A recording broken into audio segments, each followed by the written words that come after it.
Eh bien, bonjour à tous, hein. Euh,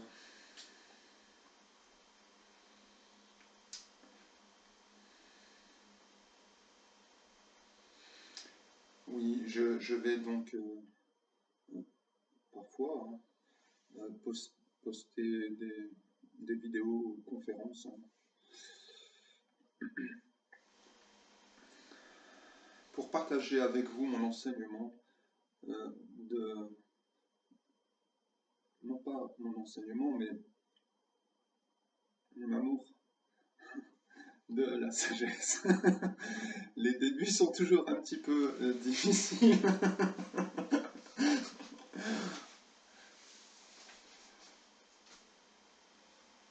Bon, voilà, j'espère que vous apprécierez ces moments de partage, de bonheur d'être ensemble et de nous éveiller à l'intelligence de Dieu, à la, à la voix des anges, à la parole angélique, la parole de Dieu.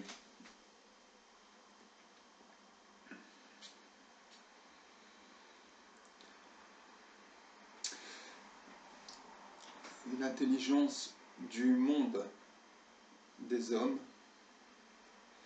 l'intelligence qui a bâti le monde des hommes n'est pas l'intelligence de Dieu.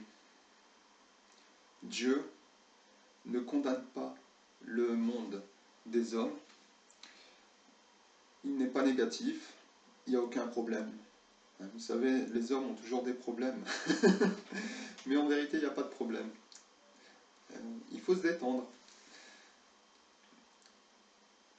mais il faut comprendre une chose, c'est que le monde des hommes a été bâti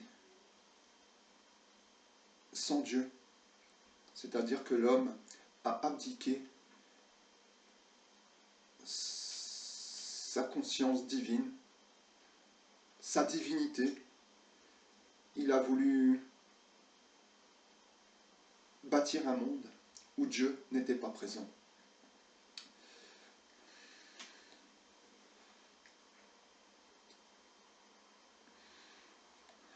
La particularité du monde de l'homme devrait être qu'il devrait être en fait la manifestation d'un monde supérieur. Une civilisation construite avec Dieu, où les dieux sont honorés, où Dieu est présent et vivant.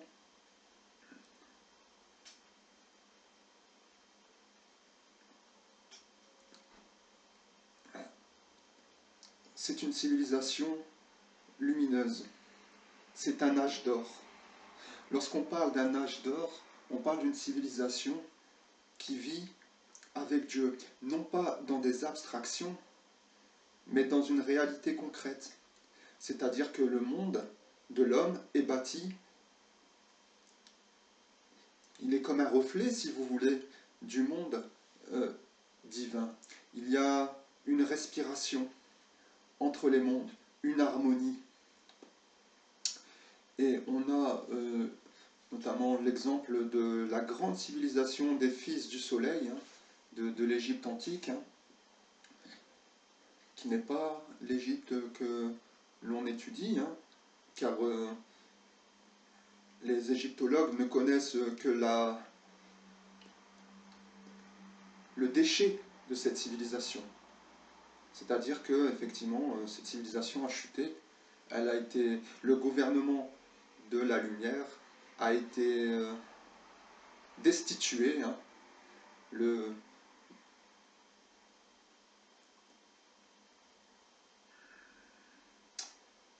trône a été usurpé, hein, par un pharaon qui n'était pas un fils du soleil, c'est-à-dire un fils de Dieu.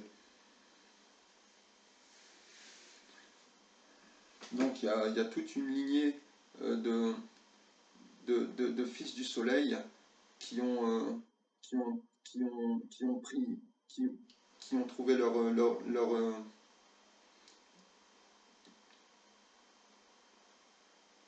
qui s'est éteinte, si vous voulez, hein, par l'intronisation d'un faux roi, si vous voulez, qui a amené le gouvernement des ténèbres et qui a usurpé la royauté de Dieu, hein, parce que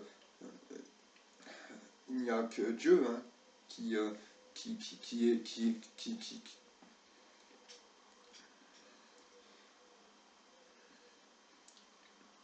qui possède la royauté, si vous voulez. Donc, les gouvernements se sont enchaînés par la suite, hein, et ce sont euh, des gouvernements, ce sont les fils des ténèbres qui gouvernent aujourd'hui. Si vous voulez, les fils de la lumière n'ont pas, euh,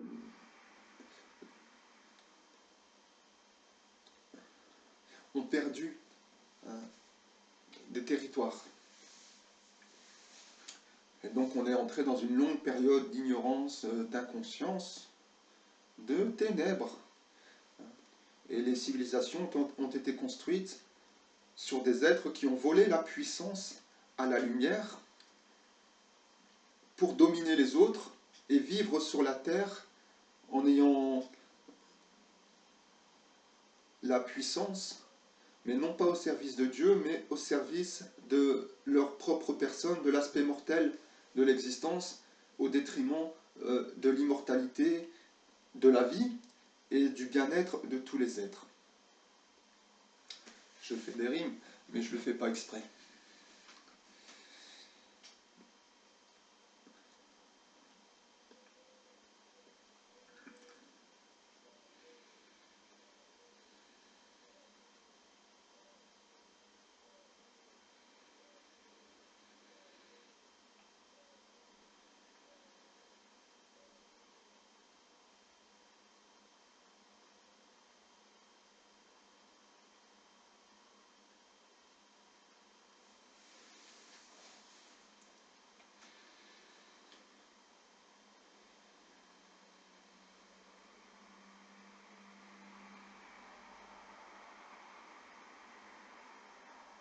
Ouais, vous m'excuserez hein, pour les moyens. Hein.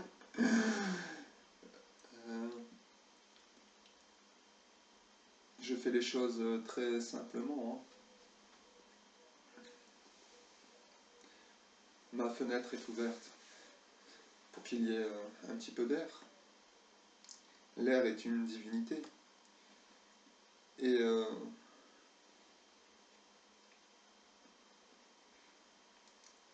j'aime me sentir proche d'elle, être en communion avec elle, la faire, la rendre consciente, présente dans ma vie, agissante. Il y a toujours un message de la lumière dans l'air. L'air porte les paroles de la lumière, les messages de la lumière.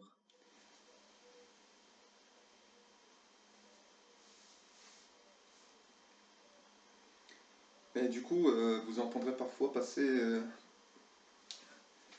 des voitures. Hein. Vous savez, ces jouets qui plaisent tant aux grands enfants que sont les hommes.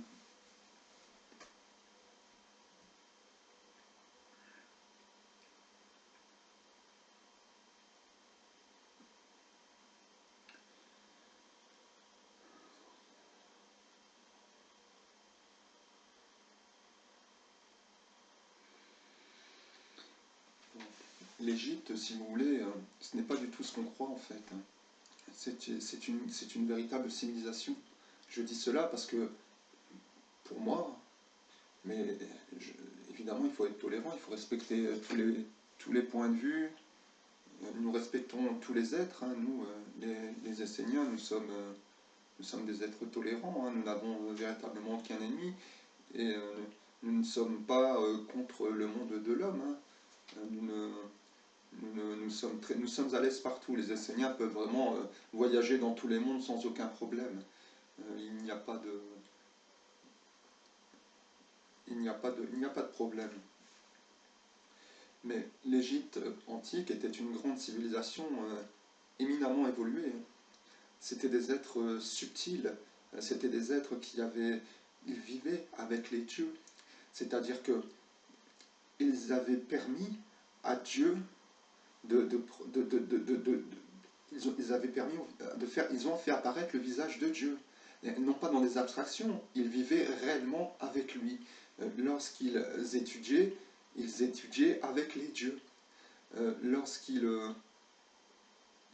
tout ce qu'ils faisaient avait un sens beaucoup plus grand.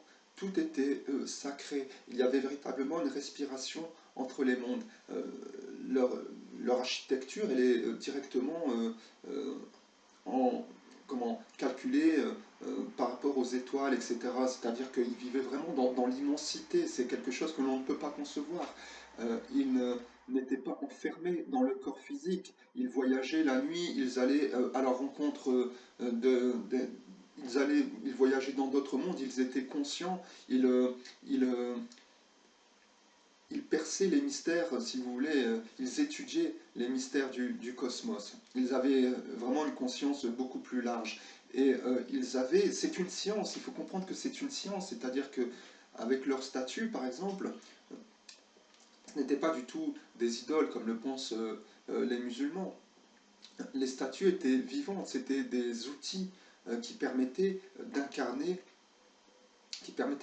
des forces, de faire le lien avec les mondes supérieurs. Hein. Et ces statues étaient vivantes, c'est-à-dire qu'elles condensaient des énergies, et ces énergies se diffusaient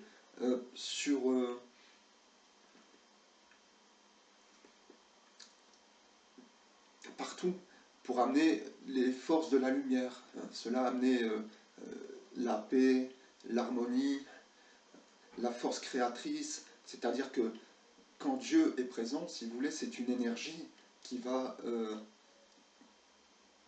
régénérer tous les mondes et qui va apporter toutes les bénédictions de la lumière à tous les êtres. Ce sont des forces qui vont rayonner dans tous les règnes, des forces de la lumière.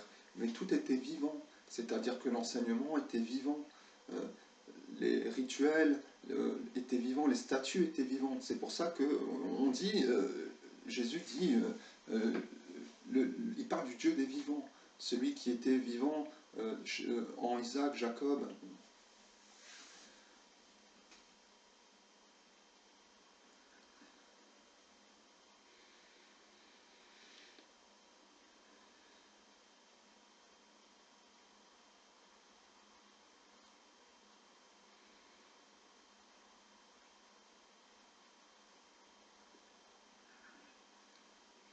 C'est-à-dire que pour un Égyptien, la vision était complète. Sa vision du monde n'était pas fragmentée. C'est-à-dire que il ne voyait pas que la forme. Lorsqu'ils ont divinisé les animaux, c'est parce que effectivement ils ont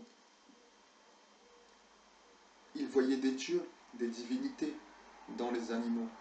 Ils ne s'arrêtaient pas à la forme physique, mais ils voyaient ce qui est caché. Ils voyaient les forces, les mondes qui se tenaient derrière le crocodile, par exemple. C'est-à-dire que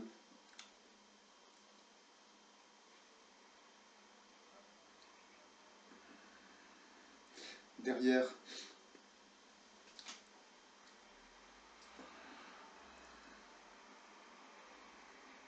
derrière le crocodile, ils voyaient tout un enseignement, si vous voulez. Des mondes leur parlaient, des mondes de la lumière. Ce sont des condensations des étoiles. Et effectivement, l'homme est intimement lié avec tous ces êtres qui l'entourent, parce que l'homme, c'est un univers.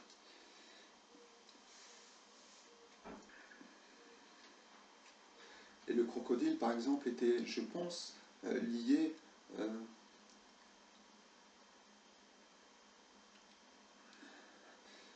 à l'initiation quelque part, parce que le crocodile est dans l'eau, et il a cette espèce de grande mâchoire, et ça montrait que si vous n'étiez pas éveillé, si vous n'étiez pas éduqué dans la sagesse des mystères, vous ne pouviez pas traverser les mondes illusoires, et vous vous faisiez attraper par des êtres qui se tiennent dans les mondes spirituels et qui attrapent, si vous voulez, l'inconscient qui, qui, qui n'est pas éduqué et qui se fait, euh, qui se fait attraper. Le crocodile, il est comme ça, on ne le voit pas dans l'eau, si vous voulez, il a juste ses yeux. Mais si l'animal traverse, ou un homme, hein, s'il traverse l'eau sans être dans l'éveil, sans être posé dans la sagesse de la mer, sans être éduqué, il se fera forcément attraper par ces mondes spirituels. Et le crocodile était là pour, euh, pour montrer à l'homme qu'il devait éveiller le serpent de la sagesse. Le crocodile était lié en vérité au serpent de la sagesse. Et il n'était pas négatif en soi. La sagesse, si vous voulez, lorsqu'on parle du serpent de la sagesse, on parle d'une énergie, euh, d'une force vitale, si vous voulez, qui soit est maîtrisée et devient le serpent de la sagesse, hein, c'est-à-dire qu'elle va amener l'homme vers les mondes supérieurs, ou si elle est incontrôlée, hein, non maîtrisée, elle devient une force destructrice en l'homme, une force aveugle qui va l'emmener vers le recyclage, dans le sens où l'homme aura d'autres opportunités dans ses prochaines incarnations de recommencer, hein, tout simplement. Mais ce serpent, effectivement, est bien réel. Il existe véritablement. Et c'est un serviteur de Dieu. Et ce qu'il veut, c'est que l'homme devienne... vous voyez, vous avez un serpent, un très beau tableau qui a été peint par une sœur hein, que je salue. Hein. J'en profite, hein, je transmets des messages. Et, bon, mais voilà, donc le serpent de la sagesse, si vous voulez,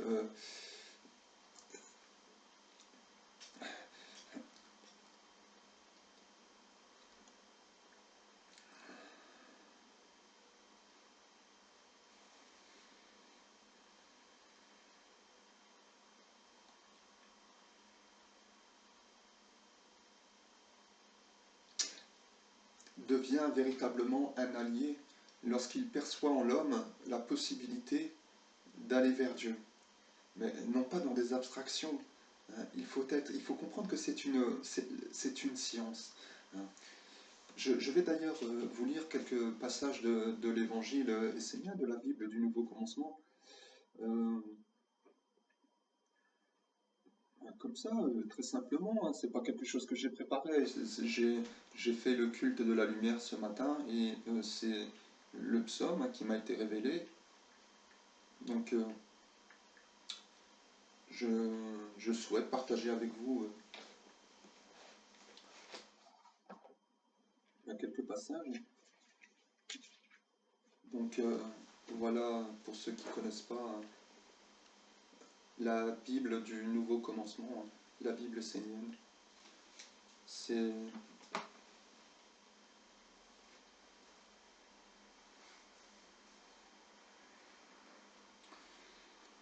il n'y a rien à dire. Hein.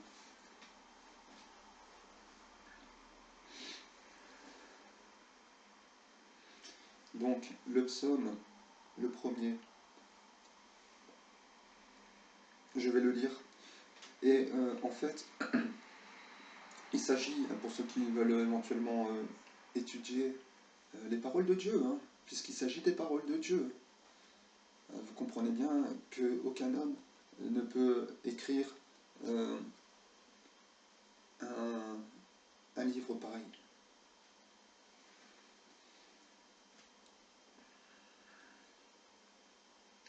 faut étudier. Il ne faut pas être un croyant, hein. Nous sommes des pratiquants. Il faut étudier, il faut s'éveiller.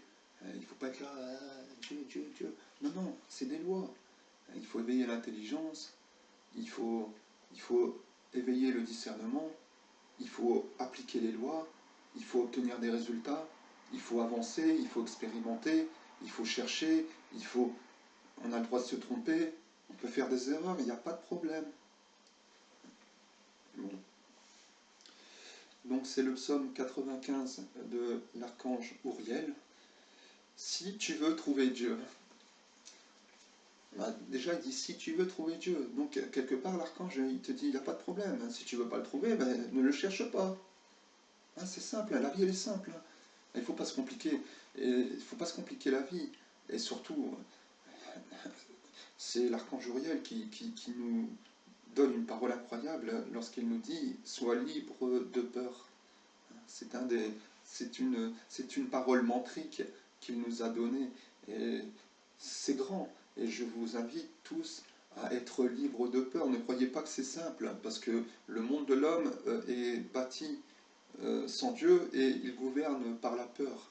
Si vous êtes un petit peu...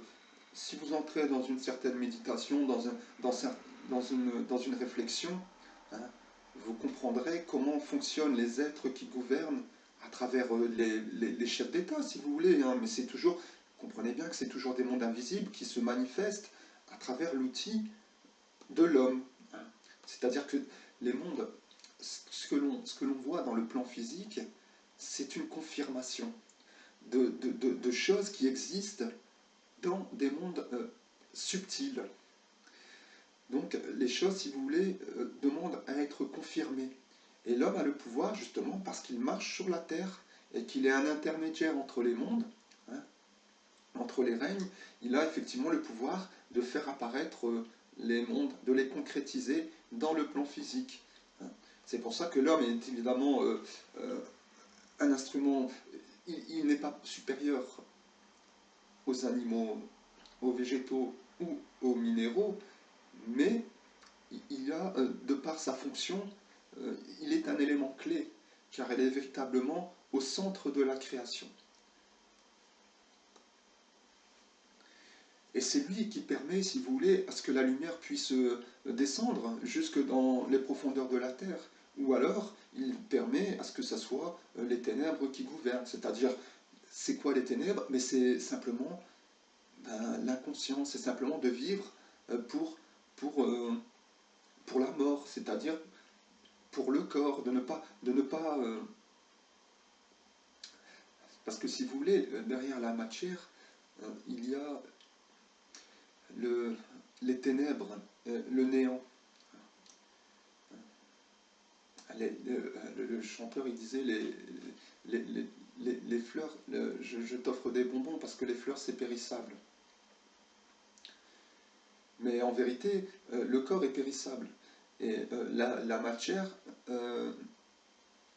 la forme, et derrière la forme, derrière la matière, il y a le néant. Mais derrière la lumière, il y a la vie et l'immortalité. Et il faut comprendre que le corps n'est simplement qu'une partie de notre être. Mais la conscience de l'homme, c'est comme rétréci. Il n'avait pas du tout la même vision. On ne pensait pas que l'homme a toujours été comme il a été aujourd'hui. Hein. C'est le fruit d'une éducation, hein, qui s'est transmise de génération en génération, et l'homme a abdiqué sa royauté naturelle, hein, sa divinité, hein, pour vivre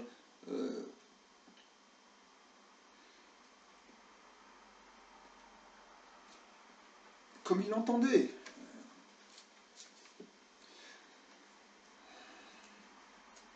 Donc, si tu veux trouver Dieu, alors tous les hommes cherchent Dieu, chacun à sa manière.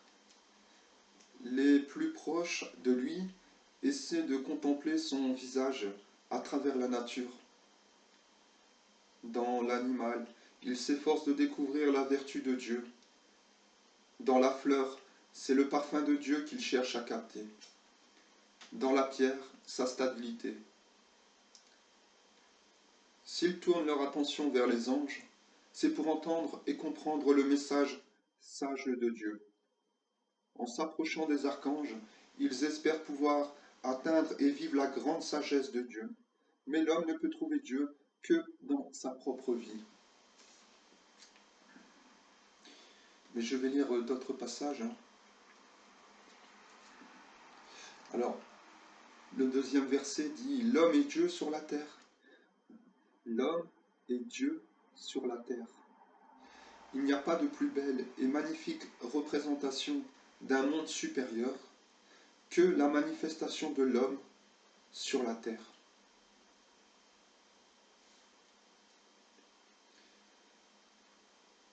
L'homme est l'incarnation, le troisième verset dit, l'homme est l'incarnation de ce qui peut être le message d'un monde divin. S'il veut connaître Dieu, il doit harmoniser tout son être avec le monde divin, afin de le manifester sur la terre. Il n'y a pas d'autre chemin. Alors qu'est-ce que nous dit là l'archange? C'est simple, hein. Il dit que l'homme est Dieu sur la terre. Dieu, personne ne l'a jamais vu. Nul n'a jamais vu Dieu. Mais le Fils, son Fils, tourné vers le sein du Père, nous l'a fait connaître. C'est-à-dire que, qu'est-ce que ça veut dire? Parce que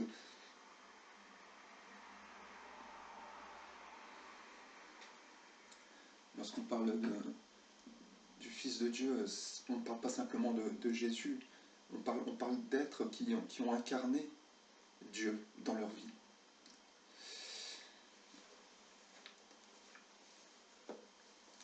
Tous les envoyés de Dieu étaient des fils de Dieu, si vous voulez. Des fils d'Horus. Horus a incarné Dieu. Chez les anciens Égyptiens, on disait qu'il était un fils d'Horus, un horusifié, si vous voulez. Ensuite, on a parlé du Christ, mais c'est la même chose. En fait, Dieu, c'est... Il faut comprendre que tout est énergie. Et c'est véritablement une science sacrée.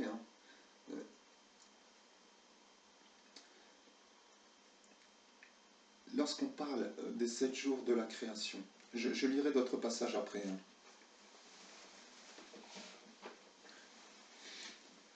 Lorsqu'on parle des 7 jours de la création, déjà jour, ça veut dire lumière. C'est Aour, veut dire lumière. On parle de 7 lumières en fait, c'est-à-dire 7 degrés vibratoires, qui sont les 7 jours de la création. Et ce sont 7 règnes, 7 mondes. Il y a les minéraux, il y a les végétaux, les animaux, les hommes, les anges, les archanges et les dieux. Au-dessus, il y a le Père, et en dessous, il y a la mer. L'homme a cette particularité, comme je vous le disais, d'être l'intermédiaire entre les règnes. Il y a en dessous de lui les règnes du visible, la mer, avec les minéraux, les végétaux et les animaux. Et au-dessus de lui, il y a le royaume, le règne de l'invisible, qui est le Père, avec les anges, les archanges et les dieux.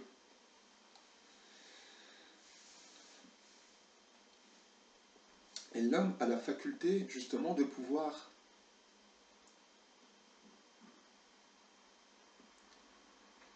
condenser et manifester toutes ces vibrations. C'est-à-dire que la vibration la plus subtile, c'est l'esprit. c'est Dieu.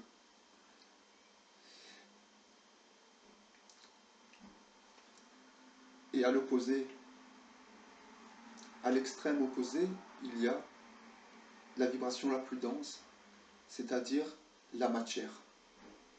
Mais elles ne sont pas opposées.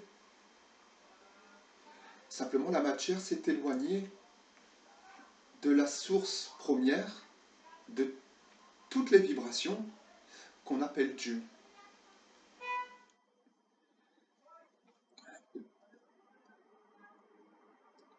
Et l'homme a justement la responsabilité d'unir les mondes.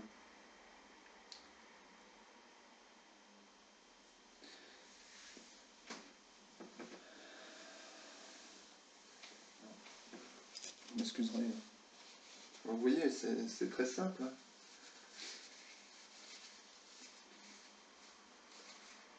On est une famille.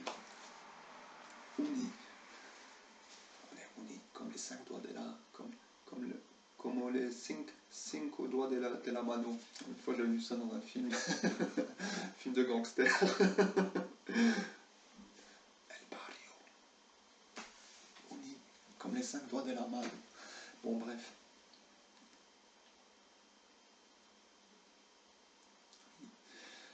On est vraiment unis. Hein.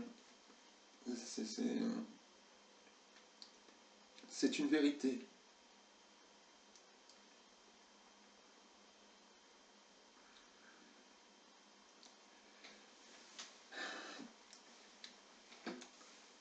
Par sa conscience, l'homme doit s'unir à son Créateur. Pourquoi? Mais parce que s'il veut vivre avec Dieu, il doit le manifester lui-même. Il n'y a pas à attendre quoi que ce soit d'un monde supérieur, abstrait. C'est à l'homme lui-même de faire apparaître Dieu. Et pour cela, il doit s'éduquer, il doit se préparer, il doit travailler sur lui-même, il doit entrer dans un processus de transformation, d'ennoblissement,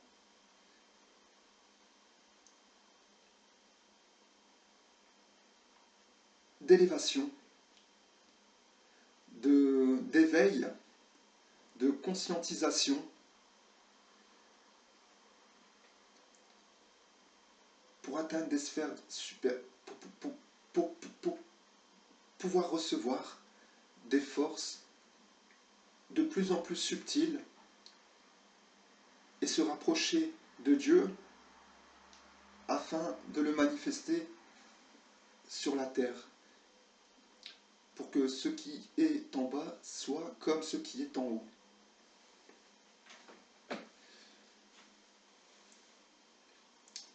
Vous avez des hommes qui sont des brutes épaisses, c'est-à-dire qui ont une conscience minérale. Vous avez des êtres qui ne savent pas qu'ils pensent, ils ne se sont jamais posé de questions, ils ne se rendent pas compte qu'ils pensent. Ils vivent, ils sont, on dit des abrutis. Euh, on parle de pierres brutes, mais attention, hein, les pierres ne sont pas du tout des brutes, hein, si vous voulez. Mais vous avez des êtres qui sont... Votre cœur peut se minéraliser, par exemple. Vous avez des êtres qui ont été blessés profondément. J'ai connu une sœur hein, qui n'était pas essénienne. Et lorsque je l'ai connue, son cœur était minéralisé. C'est-à-dire elle avait souffert, elle avait été blessée. Il y a comme, il y a comme une fermeture, si vous voulez. Et ses sentiments, tout cela, son cœur était minéralisé. C'était un être qui était en grande souffrance. Hein. Et vous pouvez vous minéraliser. Et ça, évidemment, sa conscience rétrécit. Et qu'est-ce qu'elle fait? Ben, évidemment, elle ne voulait pas entendre parler de Dieu lorsque je l'ai connue. Elle était beaucoup trop loin. Elle était éloignée de la source. Et elle vivait dans un enfermement toujours plus croissant, hein. Sa conscience, évidemment, s'était éteinte, la vie en elle s'était éteinte, et tout son cœur était minéralisé. C'est-à-dire que euh, tout était, bon,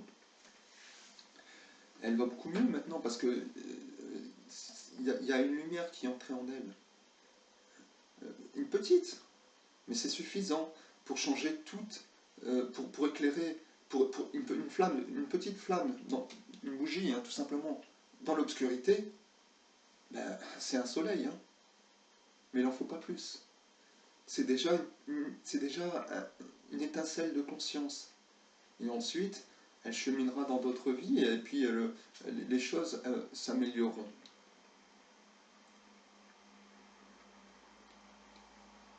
Parce que une lumière est entrée en elle, si vous voulez. Et des mondes peuvent lui parler à présent.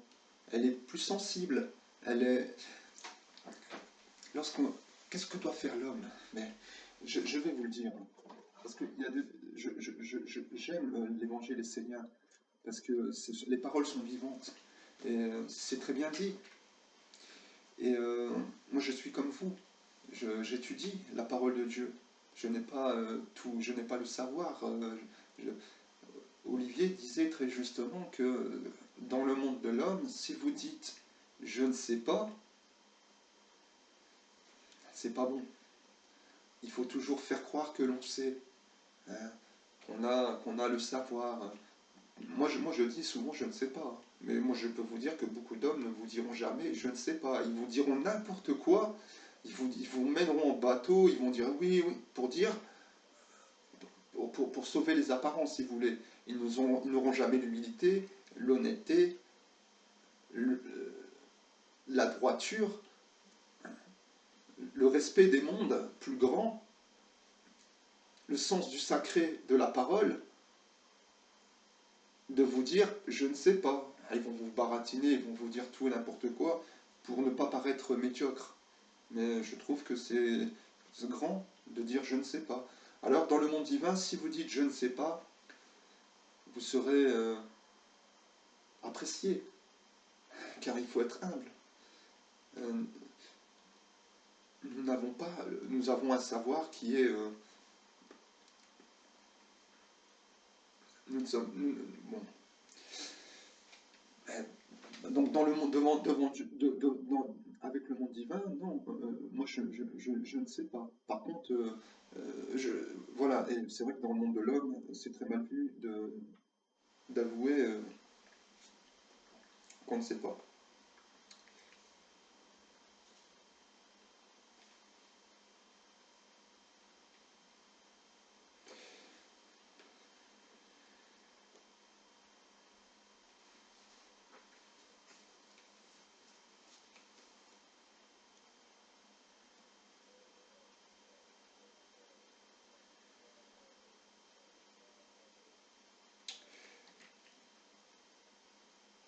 Alors le verset 9 dit, c'est pas évident de le tenir, hein. Je sais qu'il y en a qui n'ont pas de pupitre lorsqu'ils font l'offrande, hein, de la lecture magique des psaumes. Alors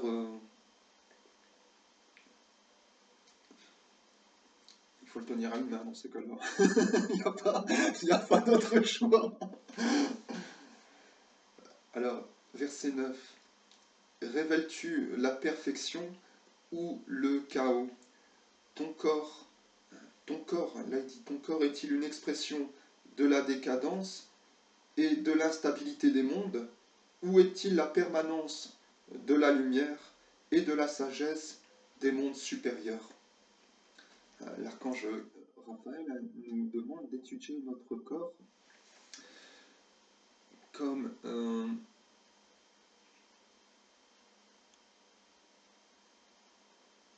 comme un instrument de l'éther de vie ou de l'éther de mort. C'est-à-dire que l'invisible se révèle par le visible.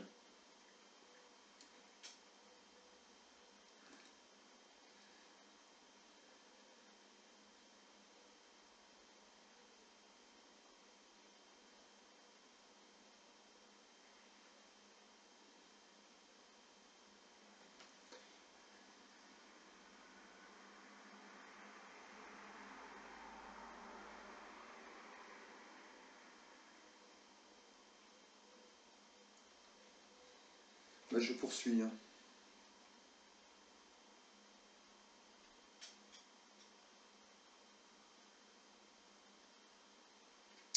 Bon, évidemment, tous les versets sont grands, mais je vais sélectionner, hein, ceux que j'ai envie de partager avec vous. Donc le verset numéro 11. Vous ne devez pas rêver d'un Dieu abstrait que vous ne pourrez jamais connaître. Manifestez Dieu vous-même à travers votre être et vous le connaîtrez. En ce sens, il n'y a pas d'autre Dieu que vous-même.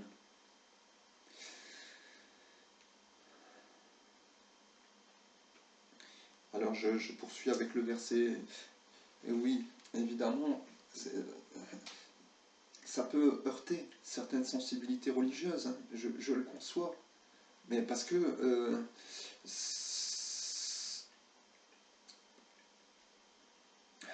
parce qu'ils sont dans des illusions, excusez-moi, parfois, ce que je veux dire par là, c'est que Jésus disait, le royaume de Dieu est en vous. Ne soyez pas là à espérer quoi que ce soit du monde divin. Ne pensez pas que le monde divin va venir régler vos problèmes matériels. L'homme, quelle que soit sa situation, mais oui, mais les gens, évidemment, les gens lui prient,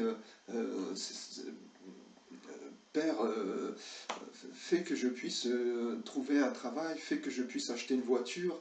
Ben, il s'en fout de ça. C'est pas son problème, si vous voulez. Euh,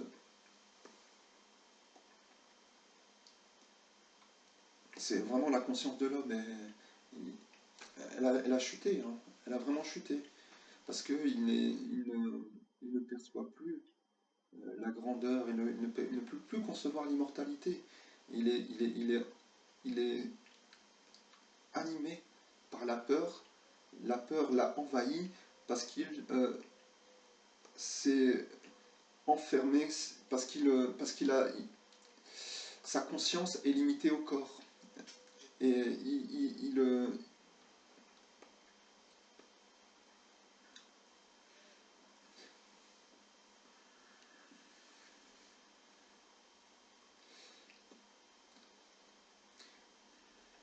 il ne peut plus recevoir les messages des mondes supérieurs. S'il est coupé de la source, alors fatalement, il est pris par la peur. Le corps a peur de manquer, il a peur.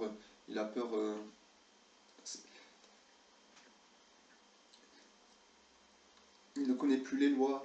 Il pense qu'il est abandonné. Mais s'il se coupe de la source, oui, quelque part, il est libre. Il devra se débrouiller tout seul. Mais c'est à l'homme de, euh, de permettre de retrouver la source, la source, et de pouvoir de reprendre sa destinée en main, parce que Dieu, il a donné à chacun une destinée.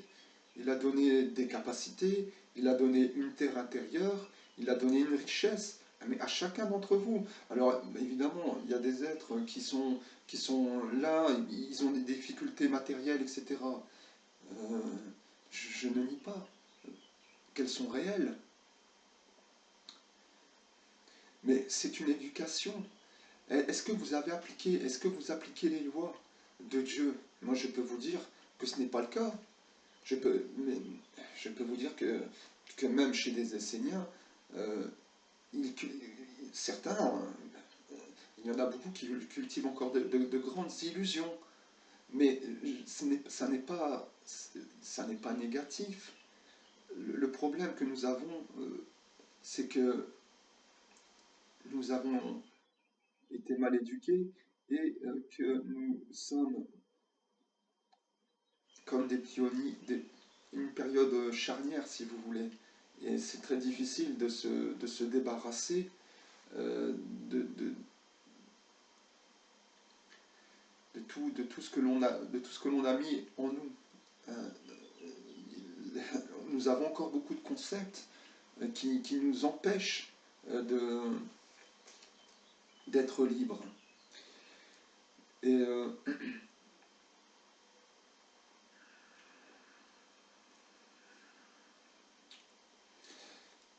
les gens sont persuadés, ne se donnent pas véritablement à Dieu. Ils, ils n'iront jamais vers l'inconnu en lâchant totalement prise avec le monde de l'homme. Ils ne font pas forcément le travail qu'ils ont à faire sur eux-mêmes. Ils le font parfois, mais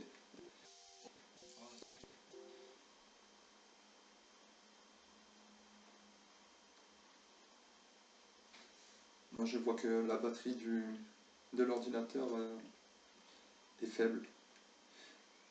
Moi, mais je vais me lever.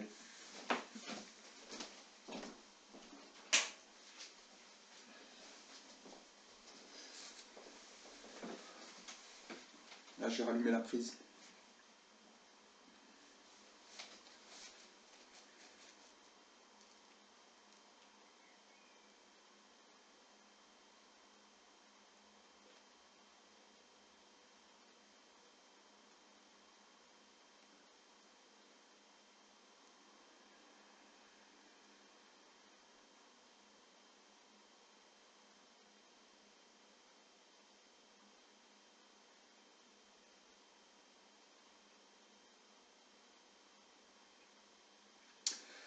Quelle que soit votre situation, quelles que soient les conditions extérieures, c'est bien, j'ai envie de vous dire. C'est parfait. Quelle que soit votre situation, mais vous avez tous les moyens pour transformer les choses. Vous avez tout.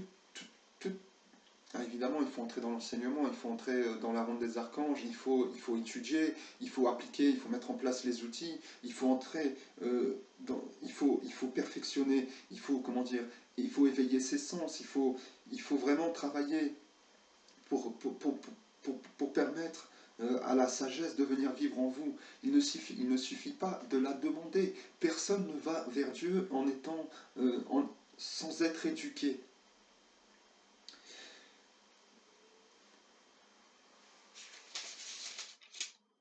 Et quelle que soit votre situation, si vous voulez, c'est de l'imperfection que vous allez faire apparaître la perfection. C'est comme ça. Ce sont les lois de Dieu. Hein. L'homme rencontre dans la vie les oppositions. Il a décidé de vivre par lui-même, alors par conséquent, il est dans la dualité. Hein. Il est confronté à la dualité. C'est son choix, c'est pas Dieu qui l'a voulu. C'est l'homme qui a voulu vivre sans Dieu. Donc il est dans la dualité. Dans la vie, Jésus disait, dans le monde, vous aurez à souffrir, mais gardez courage, car j'ai vaincu le monde. C'est-à-dire que l'homme, effectivement, doit transformer les forces. Il doit véritablement euh, récupérer son pouvoir créateur par lui-même, de l'intérieur. Ce n'est pas de l'extérieur. Évidemment, pris par la peur, tout le monde court à l'extérieur pour essayer de sauver sa peau et attraper tout ce qu'il peut attraper. Ben moi, je vous dis, faites le chemin inverse. Entrez plutôt dans l'intériorité sacrée, euh, entrez dans l'intelligence de la lumière, entrez en communion avec les mondes qui vous parlent, éveillez votre conscience, remettez de l'ordre, reprenez le contrôle de votre univers, redevenez le maître de votre maison, hein, et ensuite les mondes vont vous aider. Hein. Lorsque les mondes verront que vous allez véritablement vers Dieu, au-delà de vos illusions, de vos croyances que vous avez sur vous-même parce que vous pratiquez tel ou tel rituel ou parce que vous avez lu tel ou tel psaume, et bien à ce moment-là, les portes vont s'ouvrir. Mais il faut comprendre que il ne suffit pas de la demander, la sagesse. Vous devez l'incarner. Vous devez préparer votre corps. Vous devez affûter vos sens. Vous devez créer des organes de perception. Vous devez entrer dans la subtilité. Vous devez permettre à la lumière de travailler sur vous. Vous devez vous nourrir de l'enseignement chaque jour. Vous devez respirer avec les anges. Vous devez véritablement entrer dans un processus actif.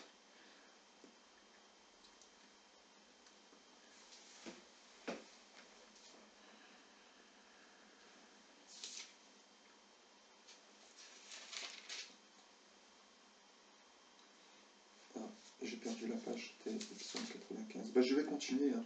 Alors, vous ne devez pas rêver donc d'un Dieu abstrait. Bon, ça, je l'ai dit, je l'ai lu. Donc, le psaume le psaume numéro 12. Nombreux sont ceux qui ont commis la grande erreur de croire que Dieu allait intervenir pour eux, allait leur parler et agir à travers eux sans aucune préparation ni aucun travail de leur part.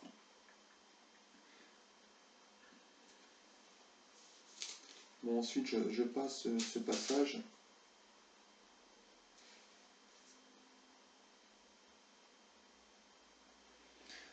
Bon, si tu veux trouver Dieu, regarde ce que tu fais de tes pensées.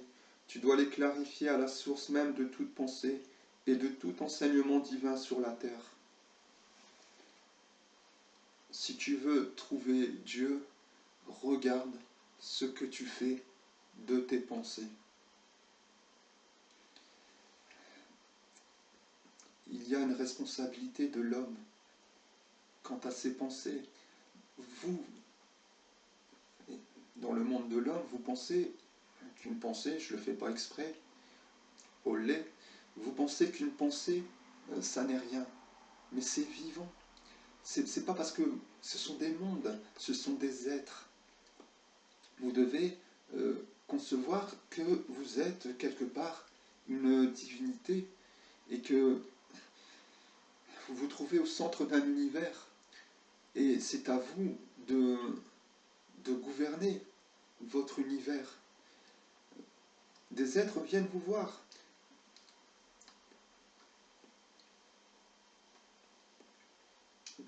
Viennent vers vous, attendent que vous les aidiez, que vous les libériez.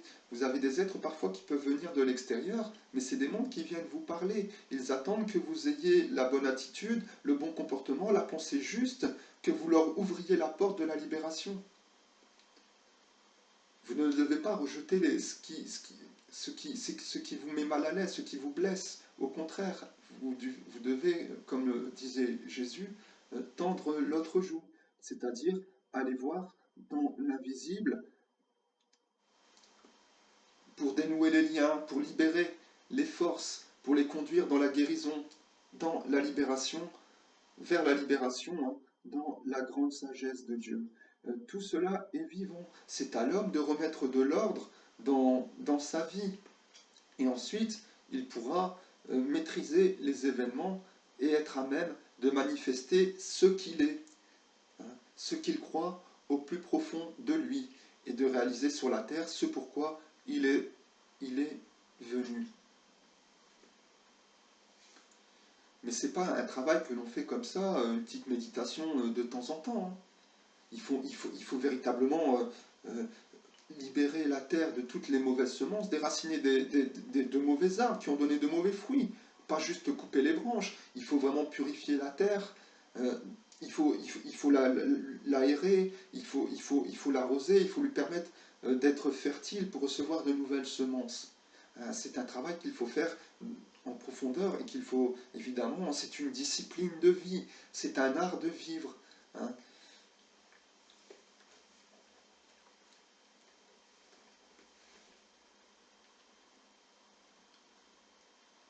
Si tu cherches la sagesse, n'attends pas qu'elle vienne à toi, mais lève-toi pour aller à sa rencontre et prépare tous tes sens, tous tes organes, affine tous tes outils, tes corps pour pouvoir la recevoir, l'incarner, entrer dans l'agir et donner la victoire à ce que tu auras pu voir ou entendre d'elle.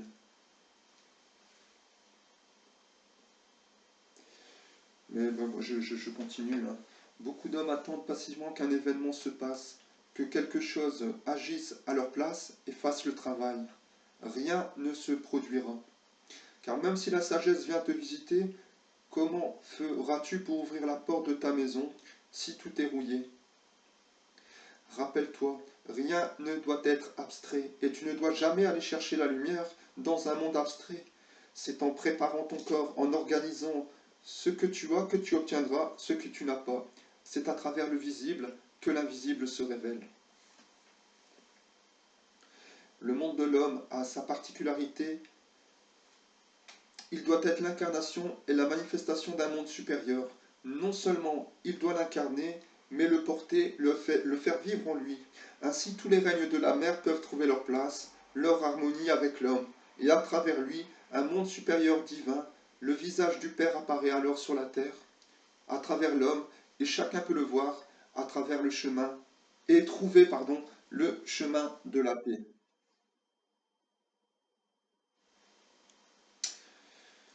Bon, ensuite, je vais continuer hein, pour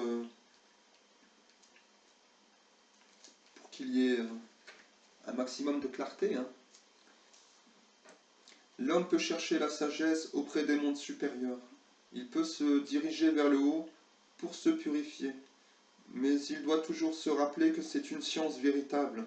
Il ne doit pas attendre passivement que le ciel fasse le travail et que la sagesse vienne habiter en lui, tout simplement parce qu'il le lui aurait demandé et lui laisserait la place. Jamais le monde divin n'agit ainsi.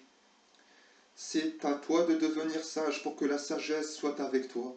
C'est à chaque instant, à chaque moment de ta vie que la sagesse et l'enseignement doivent être présents et devenir une nourriture, un corps vivant se transmettant à ton corps pour en faire un véhicule parfait de la lumière et de la tradition essénienne.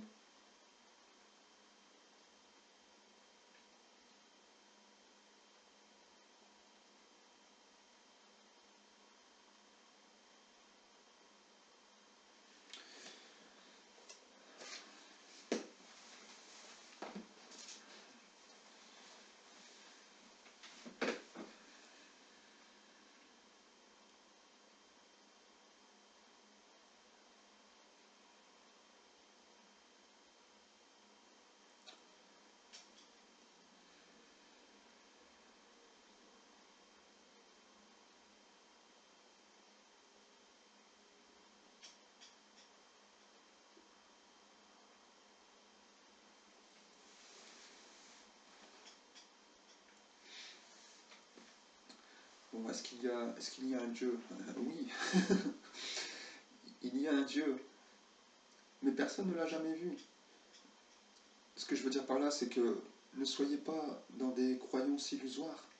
Ne remettez pas votre vie à des mondes supposés que vous n'avez pas pu voir et avec lesquels vous ne vivez pas. C'est ridicule. Il n'y a pas de différence entre le monde visible, si vous voulez, et ce que vous connaîtrez après votre mort. Si vous n'avez pas été, si vous n'avez pas connu la sagesse, par exemple, vous ne la connaîtrez pas après votre mort. Vous n'aurez rien si vous n'avez rien. À celui qui a, on donnera, à celui qui n'a pas, on lui prendra même le peu qu'il a.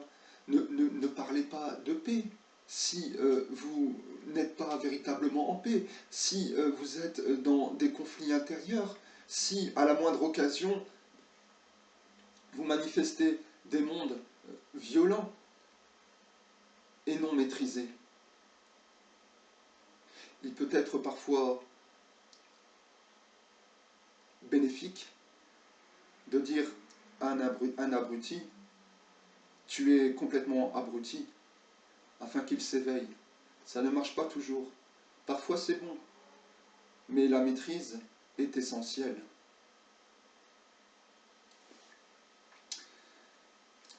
Vos cellules doivent être en paix. Si vous n'êtes pas en paix intérieurement, si vous n'avez pas la paix, si vous ne vivez pas avec la paix, vous ne pouvez pas la donner. Vous pouvez parler de paix, vous pouvez rêver de la paix, vous pouvez imaginer que vous êtes en paix, mais en vérité, vous êtes dans des illusions.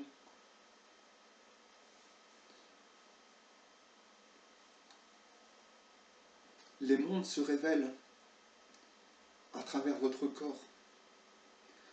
Lorsque vous cultivez des pensées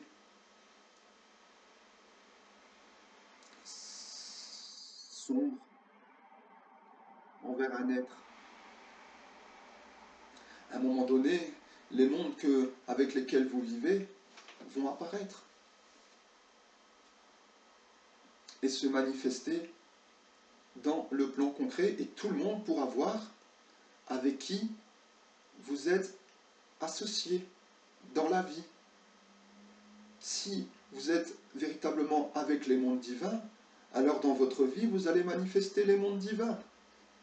Et les gens reconnaîtront la belle lumière qui est en vous et les vertus qui émanent de vous.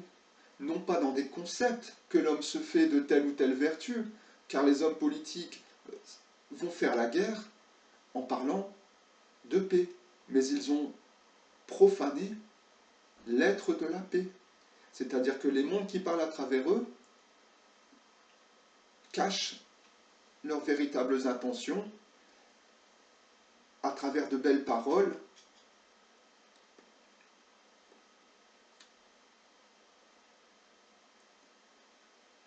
à travers les belles paroles que ces hommes politiques prononcent.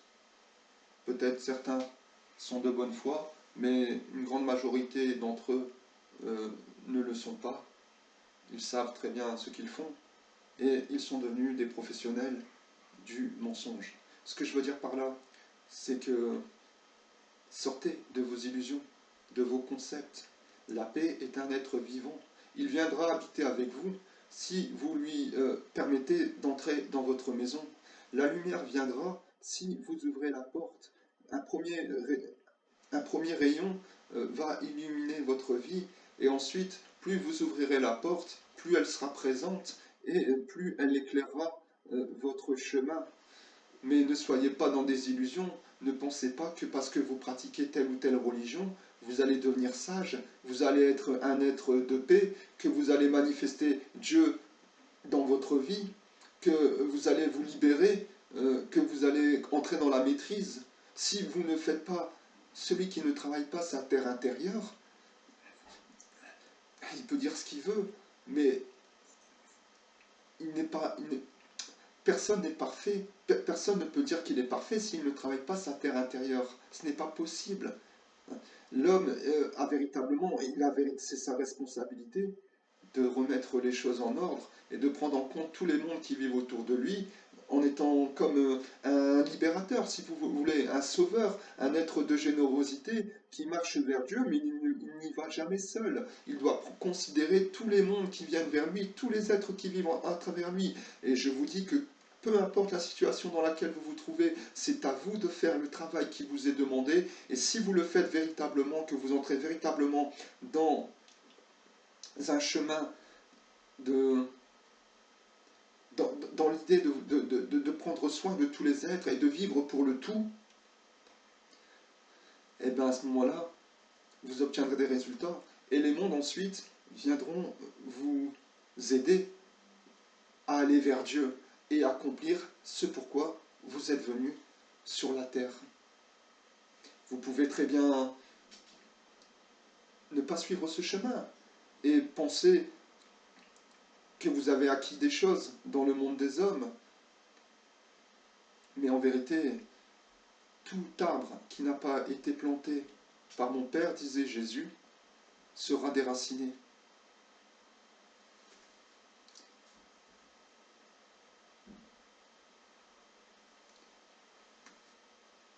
Tout arbre ou toute plante, je ne sais plus. Mais enfin, c'est pareil. Il ne faut pas regarder la forme. La forme est importante. Hein. Le corps est important. Mais c'est un véhicule. Le corps manifeste des mondes, à travers un regard, à travers une parole. Votre parole, lorsque vous parlez, vous manifestez des mondes. Si vous êtes pas, évidemment, l'homme ne l'entend pas, mais ses oreilles sont... Il n'entend pas. Il n'entend pas avec ses oreilles, il ne voit pas avec ses yeux. Que celui qui a des oreilles entende, et que celui qui a des yeux voit. Si vous entendez dans la subtilité, vous verrez que derrière les paroles, il y a des influences, il y a des êtres, il y a des mondes qui parlent. Et vous entendrez le vrai sens de la parole qui est prononcée. Vous pensez que l'homme dit ce qu'il pense, il dit une parole, mais derrière il y a des êtres qui parlent à travers lui, et ce n'est pas du tout ce qu'il dit. Si vous entrez dans la subtilité et que vous éveillez vos organes de perception, vous allez percevoir que derrière la parole, il y a des mondes. Et que les hommes politiques manifestent des mondes à travers leurs paroles. Et si vous écoutez derrière, vous verrez que ça n'a rien à voir avec le discours qu'ils tiennent. Lorsqu'ils parlent de la paix, en vérité, c'est l'être de la guerre qui parle à travers eux.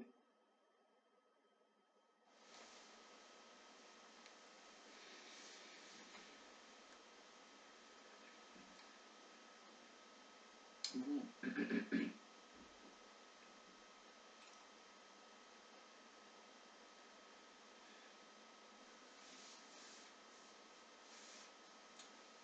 Entrer véritablement dans le chemin de l'ennoblissement de l'être.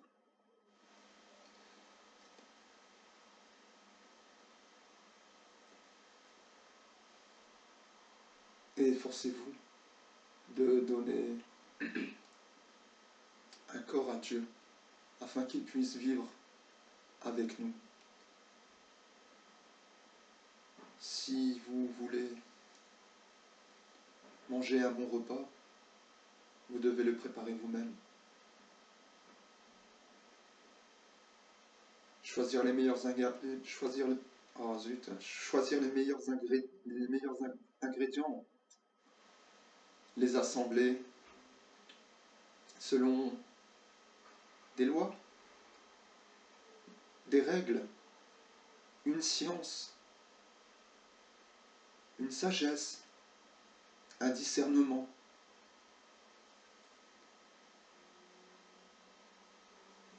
Dans l'amour, dans la joie, dans le bonheur, sans peur. Et ensuite, vous pouvez partager le repas avec vos amis. Et tout le monde est heureux de Dieu. Parce que tous les hommes cherchent Dieu à leur manière. Et oui, tous. Nous appelons les anges, les vertus. Vous les appelez les valeurs universelles. C'est la même chose. Vous voyez, c'est pas compliqué la vie. Je vous bénis.